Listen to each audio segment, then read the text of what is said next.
আসসালামু আলাইকুম এভৰিৱান কি খবৰ আপোনালোকৰ মোৰ খবৰ বাৰু ভালেই তো আজি দুপৰীয়া কাৰণে কি বনাম ভাবি পোৱা নাছিলোঁ তো দোকানৰ পৰা এটা সয়াবিন আনি হেতুক ভিজাই ললোঁ কাৰণ আজি দুপৰীয়া সয়াবিন বনাম তো এফালে চিৰাখিনি ভাজিছিলোঁ এইখিনিও ওলাই ললোঁ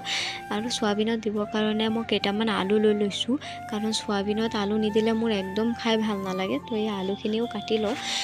সয়াবিনত কোনে কোনে আলু খাই ভাল পায় কমেণ্ট কৰি জনাব তো এইফালে মই দালিও বনাম দালিখিনিও ৰেডি কৰি লৈ আছোঁ এয়া দালিৰ ভিতৰত এটা পিঁয়াজ আৰু এটা টমেটো দি দিছোঁ এইফালে সয়াবিনটো বনাবৰ কাৰণে